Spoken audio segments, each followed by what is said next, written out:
Transform same as a हमने देखा था Laplace transform. For Laplace transform ने यूज किया था कंटिन्यूस टाइम के लिए, और उसको यूज इसलिए किया था कि जब हमने देखा था फोरियर ट्रांसफॉर्म जो था वो अगर हमारा सिग्नल कन्वर्जेज है, कन्वर्जेज मीन्स कि जैसे जैसे हम टी को इंक्रीज करते जा रहे हैं हमारी वैल्यू जो हो रही है डिक्रीज होती जा रही है, और टी टेंस टू इनफाइनाइट पर हम ये वैल्यू जीरो हो जा रही है, तो वो क्या हो रही, कन्वर्ज हो रही है। ठीक है, तो फोरियर ट्रांसफॉर्म अगर हमारे पास सिग्नल कोई कन्वर्ज होता था तो उसके लिए तो फोरियर ट्रांसफॉर्म एप्लीकेबल था। ठीक है, लेकिन अगर सिग्नल कोई कन्वर्ज नहीं हो रहा था तो फोरियर ट्रांसफॉर्म हम नहीं फाइंड कर सकते थे। ठीक है, फोरियर ट्रांसफॉर्म हम नहीं फाइंड कर पाते थे। तो हम इसी को हमने इसका ब्रॉडर रूप लिया था लाप्लास ट्रांसफॉर्म। तो सुटेबल वैल्यू ऑफ एस की एस मतलब sigma plus J omega, sigma real part of S की सेलेक्टेड वैल्यू रखते थे जिस पे हमारा सिग्नल एक्स टी कन्वर्ज हो जाता था, तो वो कंटिन्यूस के लिए था। सेम ऐसे जेट ट्रांसफार्म में क्या हुआ कि अगर हमारा सिग्नल डिस्क्रीट है, डिस्क्रीट मतलब वो एक पार्टिकुलर टाइम पे ही डिफाइंड है, पार्टिकुलर इंस्टेंट पे डिफाइंड है, इंटीजर नंबर पे डिफाइंड। तो डिस्क्रीट टाइम फोरियर ट्रांसफॉर्म जब हमने यूज किया था तो सेम वही कि सिग्नल अगर कन्वर्ज है तब तो ठीक है, हम DTFT से फाइंड कर लेते थे टाइम डोमेन से फ्रीक्वेंसी डोमेन। लेकिन अगर सिग्नल कन्वर्ज नहीं हो रहा है तो हम इसको कन्वर्ज बनाने के लिए इसका ब्रॉडर रूप DTFT का हम जेट ट्रांसफॉर्म यूज करते हैं। ठीक है, मतलब हम स्टेबल, और अगर सिग्नल अनस्टेबल है मतलब अनस्टेबल का मतलब ये हुआ कि वो कन्वर्ज नहीं हो रहा है, टाइम जैसे जैसे हम इंक्रीज कर रहे हैं तो इंक्रीज वो हमारा एम्पलीट्यूड डिक्रीज नहीं हो रहा है।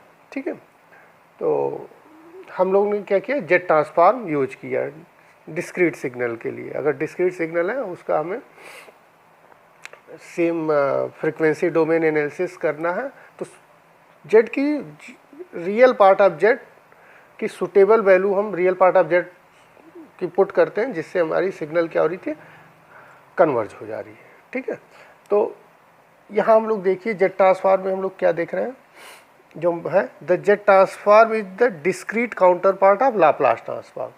मीन्स लाप्लास ट्रांसफॉर्म हमारा कंटिन्यूस के लिए था, सेम ये डिस्क्रीट सिग्नल के लिए। The DTFT can be applied only stable system, हमने बताया था क्योंकि सिग्नल हमारा जब कन्वर्ज होगा तो स्टेबल होगा, तो वो वहाँ हम DTFT यूज कर सकते थे। But Z transform can be calculated unstable system as well.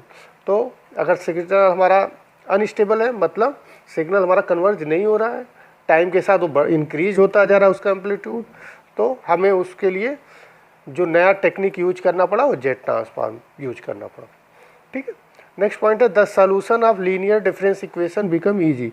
तो अगर हमारे पास लीनियर डिफरेंस इक्वेशन है, ठीक है, और उसको हमें मैथमेटिकल सॉल्व करना है, तो अगर हम by use of Z transform करें तो इजीली सॉल्व हो जाएगा, बड़ा आराम से सॉल्व हो जाएगा।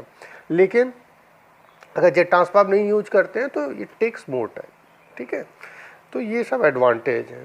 ठीक है, इसका यूज आप देखिए क्या है, इसका यूज है analysis of discrete time signal and system. अगर हमारा सिग्नल जो है या सिस्टम अगर डिस्क्रिटाइज है तो हमें जेट ट्रांसफॉर्म का हम यहाँ वहाँ यूज करते हैं। डिजिटल फिल्टर डिज़ाइन, अगर हमें कोई फ़िल्टर डिज़ाइन करना है तो हम जेट ट्रांसफॉर्म का यूज करते हैं, उससे हम फाइंड करते हैं उसके पोल्स यूनिट सर्किल के आउटसाइड हैं कि इनसाइड हैं, ये सब हम देखते हैं। फिल्टर सिस्टम का सिंथेसिस करते हैं, बनाते हैं हम लोग, डिजाइनिंग करते हैं। ठीक है, तो ये सब हो गया जेट ट्रांसफॉर्म के लिए।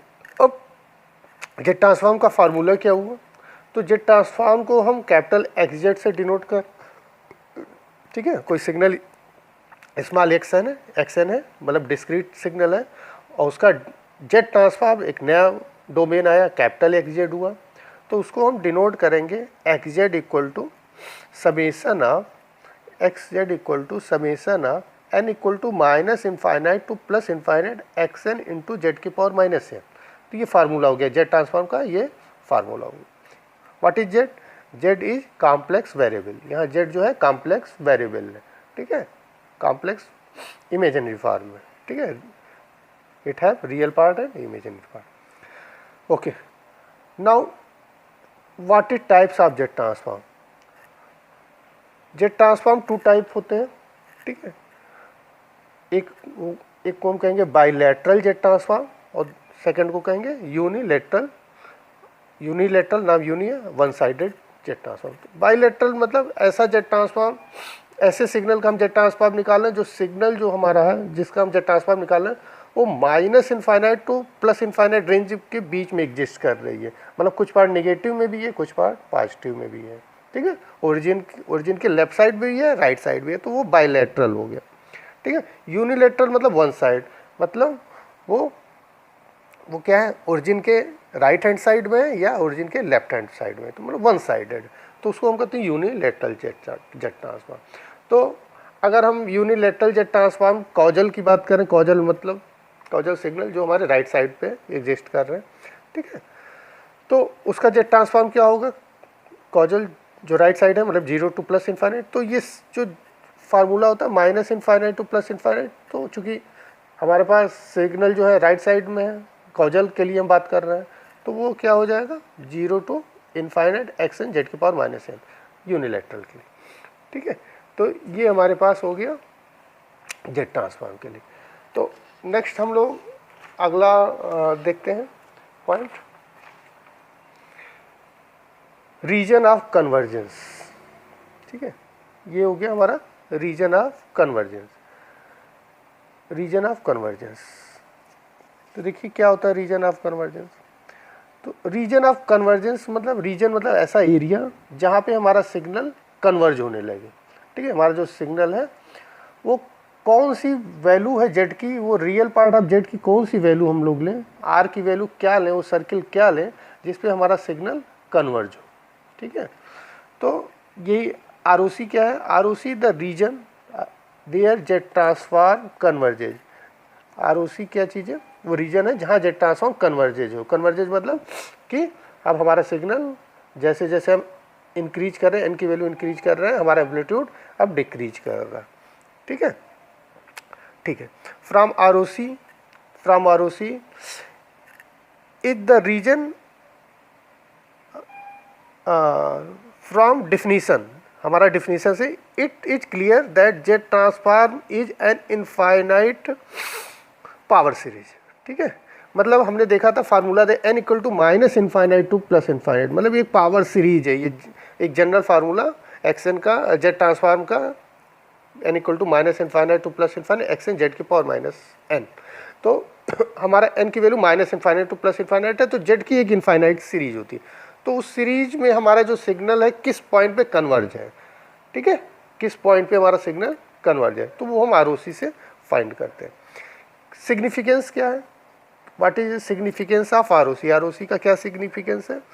तो ये क्या चीज़ है, आर ओ सी से हम लोग क्या करें, ये एक आइडिया देता है, ठीक है, about value of Z for which Z transform can be calculated.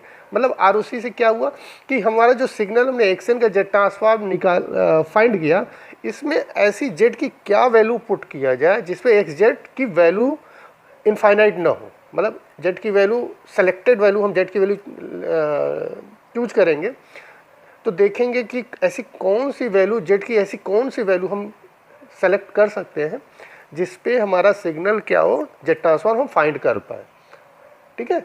ऐसी वैल्यू, जेड की वैल्यू हम सेलेक्ट नहीं कर सकते कि एक्स जेड की वैल्यू इनफाइनाइट हो जाए, तो फिर हम फाइंड नहीं कर पाएंगे। तो आर ओ सी से ही हम फाइंड कर पाएंगे कि हम जेड की value, real part of Z की क्या वैल्यू सेलेक्ट करें, ठीक है। और हम आर ओ सी से क्या फाइंड कर सकते हैं, R O C can be use to determine causality of the system.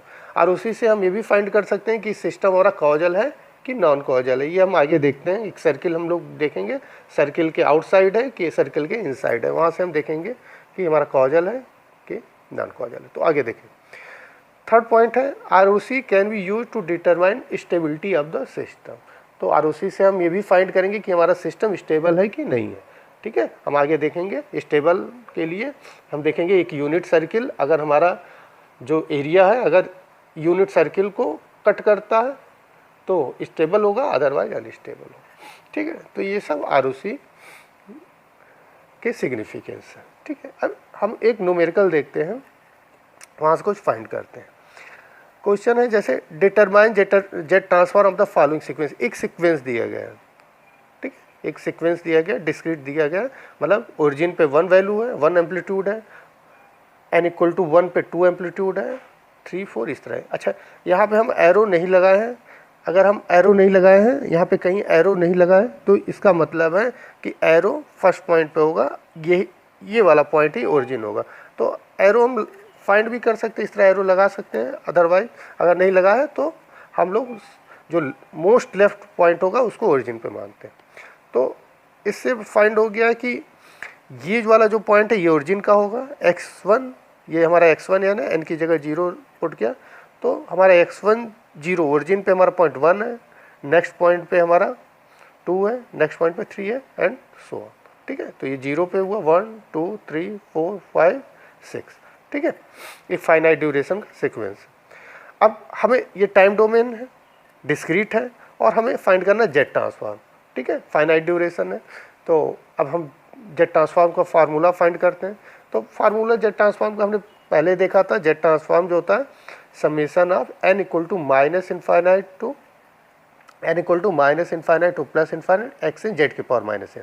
लेकिन minus infinite to plus infinite में यहाँ जो हमारे पास सीक्वेंस है 0 to 6 तक, तो ये हो गया 0 to 6। वो वहाँ पे xn डिफाइंड है, बाकी जो रेंज है वहाँ पे xn की वैल्यू 0। तो बस हमारे xn मिल रहा है हमें 0 to 6 जेड की पावर माइनस है। तो अब हम इसको एक्सपेंड करते हैं, n की वैल्यू 0 हुआ तो x0 जेड की पावर 0, x0 की वैल्यू 1 हो गई तो 1 हो गया, जेड की पावर 0 मतलब 1, तो ये 1 हो गया। समेशन है तो प्लस हुआ। नेक्स्ट n इक्वल टू 1, तो यहाँ x1 जेड की पावर माइनस 1, x1 की वैल्यू 2 है तो 2 जेड की पावर माइनस 1, सिमिलरली 3 जेड की पावर माइनस 2 to 7 जेड की पावर माइनस 6। तो ये हमारा जेट ट्रांसफॉर्म निकल गया। ये जो सीक्वेंस था इसका जेट ट्रांसफॉर्म ये हमारे पास आ गया।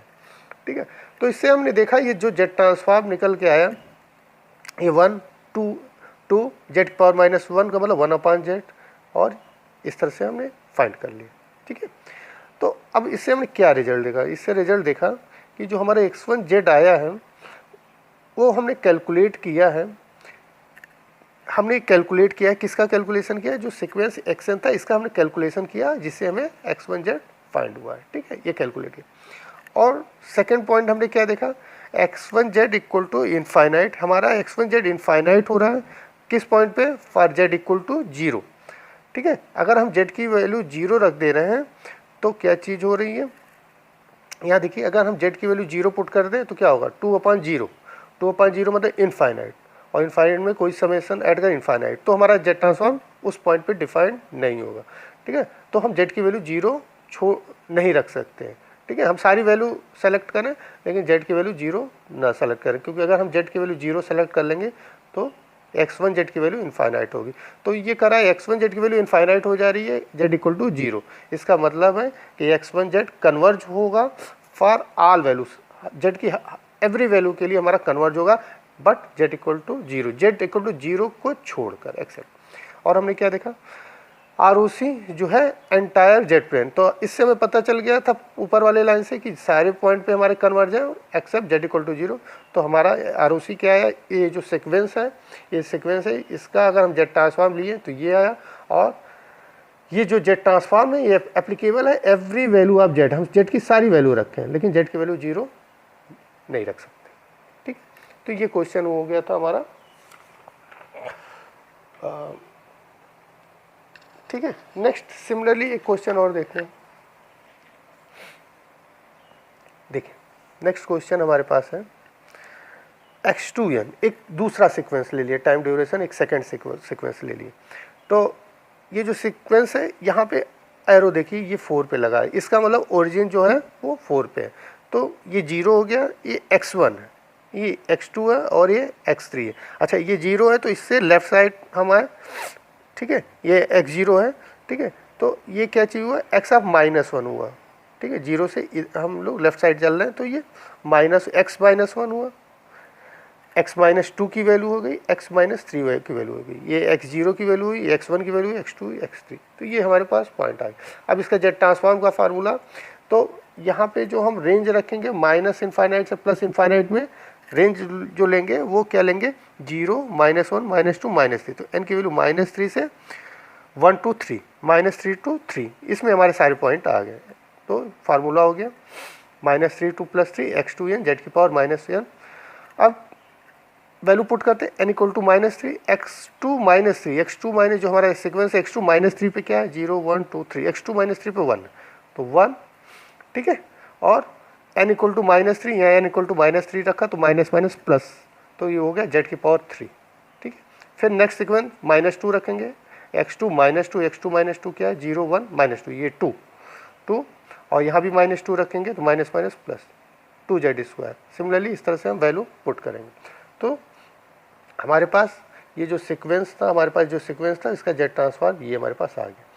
अब हमने देखा कि एबव इक्वेशन जो हमारा आया है, तो x2z की वैल्यू इनफाइनाइट कहाँ हो रही है, अगर हम z की वैल्यू इनफाइनाइट पुट कर दें तो ये भी इनफाइनाइट होगा, इनफाइनाइट में कुछ ऐड करें इनफाइनाइट, या z की वैल्यू 0 पुट कर दें, any number divide by 0 infinite. तो इसका मतलब है कि x2z की वैल्यू इनफाइनाइट हो रही है अगर हम z = 0 पुट कर दें या z = इनफाइनाइट पुट कर दें। तो इससे मैं ROC पता चला कि हम इस सिग्नल जो हम सिग्नल का जेड ट्रांसफॉर्म निकाल रहे हैं, इसका वो रीजन सारा इंटायर जेड प्लेन है, सारे जेड प्लेन में हम जेड की कोई वैल्यू सेलेक्ट कर लें और हम इसको इस सिग्नल का जेड ट्रांसफॉर्म फाइंड कर सकते हैं, जेड की सारी वैल्यू कर, लेकिन z = 0 ना पुट करें और z = इनफाइनाइट नहीं पुट करें, ठीक है। ओके, तो जेड ट्रांसफॉर्म हम लोग देखते हैं। जेड ट्रांसफॉर्म जैसे हमने देखा था जब हमारे पास सिग्नल कोई डिस्क्रीट टाइम सिग्नल था, वो डिस्क्रीट टाइम सिग्नल का हमने जब DTFT निकाला था, ठीक है, तो वो फार्मूला हमने पढ़ा था। DTFT क्या था, n = -∞ to +∞ xn e⁻ -j⁻n। तो ये क्या था, xn का डिस्क्रीट टाइम फोरियर ट्रांसफॉर्म। अब हम अगर रिप्लेस कर दें e⁻j⁻ को r e⁻j⁻, तो क्या चीज़ हो जाएगा, x की जगह पुट हो जाएगा r e⁻j⁻, n = -∞ to +∞ e⁻j⁻ को हमें पुट करना r e⁻j⁻, तो e⁻j⁻ को हमने पुट कर दिया r e⁻j⁻ पावर माइनस, ठीक है। तो अब इसको हमने अरेंज किया तो क्या हुआ, अरेंज से xn ये r⁻n इधर हो गए e⁻j⁻। तो हमने क्या देखा कि अगर कोई सिग्नल हमारा टाइम ड्यूरेशन सिग्नल ये है, जैसे हमने डिस्क्रीट टाइम फोरियर ट्रांसफॉर्म देखा था कि अगर हमारा डिस्क्रीट टाइम xn है तो क्या होता था, इंटू e⁻j⁻n जब हम फाइंड करते थे तो हमारा DTFT आता था। ऐसे अगर हमारा टाइम ड्यूरेशन सिग्नल ये है xn r⁻1, अगर हम मल्टीप्लाई करें e⁻j⁻n और समेसन ले लें -∞ to +∞, तो ये क्या चीज़ आएगा, इस सिग्नल का DTFT आ जाएगा। और DTFT हमें मालूम है स्टेबल सिस्टम का फाइंड होता है, ठीक है। अब हमने क्या किया, r e⁻j⁻ जो ये आया था यहाँ पे z की जगह ये r⁻j⁻ की जगह z पुट कर लिया, तो हमारा जेड ट्रांसफॉर्म का फार्मूला आ गया, ठीक है। लेकिन हमने देखा कि अगर r की जगह 1 पुट कर दें, r की जगह 1, तो ये जो जेड ट्रांसफॉर्म हमारा जो हमने जेड ट्रांसफॉर्म फाइंड किया था z = r e⁻j⁻, तो r की वैल्यू 1 पुट करने पे क्या चीज़ हो जा रहा है, ये DTFT का फार्मूला बन जा रहा है। तो ये DTFT हमें मालूम था कि स्टेबल सिस्टम के लिए फाइंड करते हैं, तो r की वैल्यू 1 फाइंड करने पे ये DTFT फाइंड हो रहा है। इसका मतलब r की वैल्यू 1 को r = जो हमारा रेफरेंस लाइन होगा, रेफरेंस सर्किल होगी, r = 1 होगी, और अगर ROC हमारा रीजन ऑफ कन्वर्जेंस इस यूनिट सर्किल को टच करेगी तो हमारा सिस्टम जो होगा वो स्टेबल होगा, ठीक है। तो हमने क्या क्या देखा, DTFT the special case of Z transform, DTFT का स्पेशल केस जेड ट्रांसफॉर्म है, ठीक है, evaluated on the unit circle, इसको यूनिट सर्किल पे हम इवैल्यूएट करते हैं, ठीक है।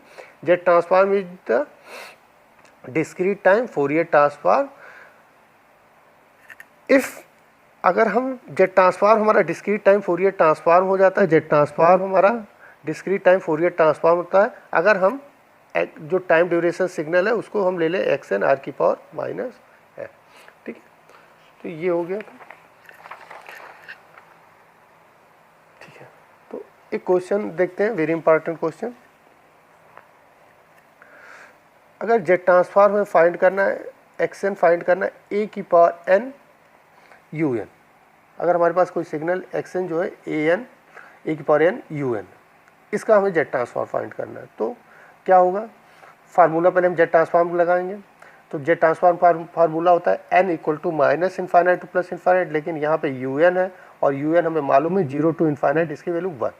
ठीक है, तो ये हो जाएगा 0 to infinite A N U N की वैल्यू 1 और जेड की पावर माइनस एन। इसको हमने अरेंज कर लिया, ठीक है, पावर एन में कर लिया और इसको सॉल्व किया। एन की वैल्यू 0 किया तो दिस नंबर पावर 0 तो 1, फिर एन की वैल्यू 1 पुट किया, तो इस तरह से हमारे पास एक सीरीज आ गई, एक जीपी सीरीज आई।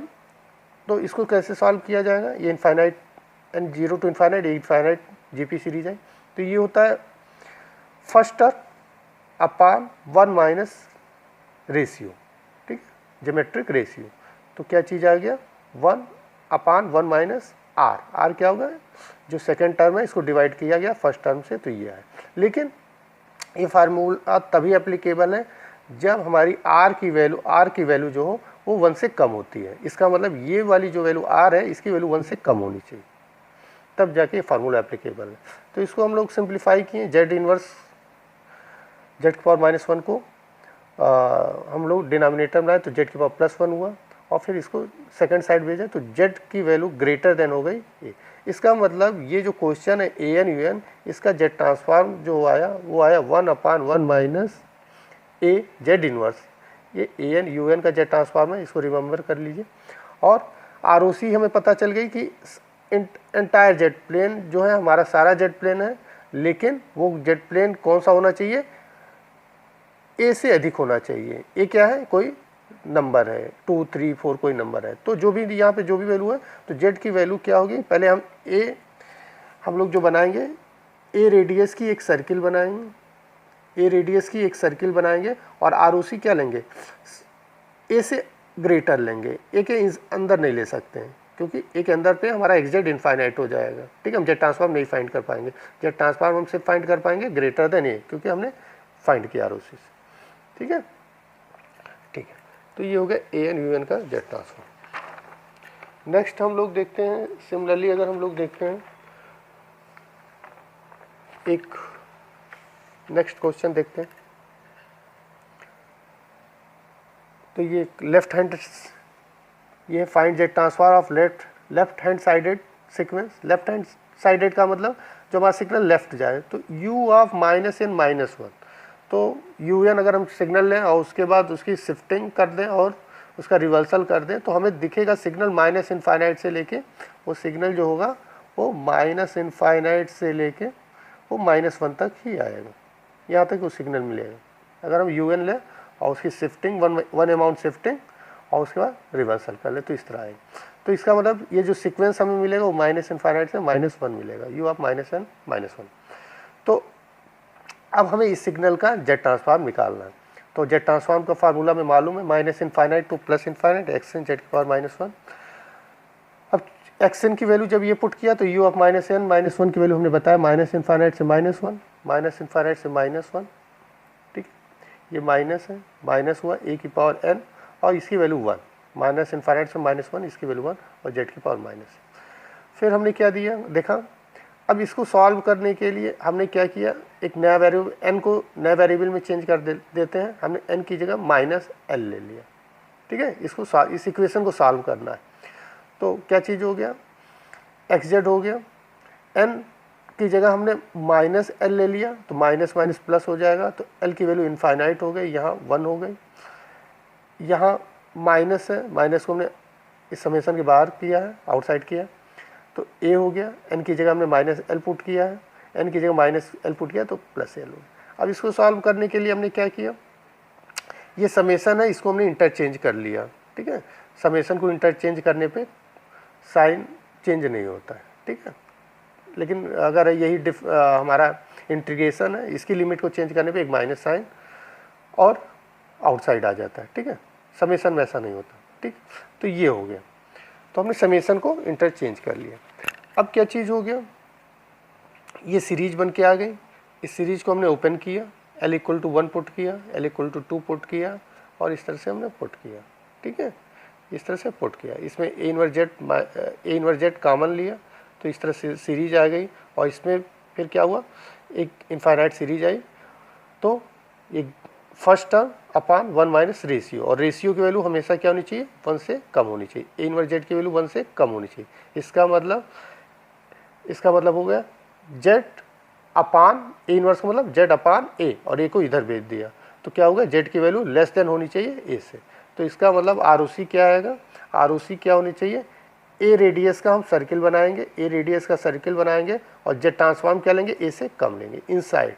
ठीक है, तो हमने देखा लेफ्ट साइडेड सिग्नल का जो लेफ्ट साइडेड सिग्नल जो हुआ, इसकी आर ओ सी क्या होती थी, इंटायर द सर्किल, ये ए रेडियस के इंटायर अंदर आती है। और अभी पिछला केस हमने देखा यू एन जो कि राइट साइड सिग्नल था, उसका सर्किल के बाहर आ रही थी, तो इसका आर ओ सी क्या होगी, entire interior the circle, A radius circle. ठीक, तो इसको सॉल्व किया तो ये निकल के आया। तो पिछले केस में भी हमने देखा था, पिछले केस में जब हमने देखा था, जब हमने ए एन यू एन का जेड ट्रांसफॉर्म निकाला था, तो क्या आया था, 1 अपान 1 माइनस ए जेड इनवर्स। और अभी हमने माइनस एक पावर एन यू आप माइनस एन माइनस 1 का निकाला, तो वो भी सेम ही वैल्यू आ रही है, 1 अपान 1 माइनस ए जेड इनवर्स।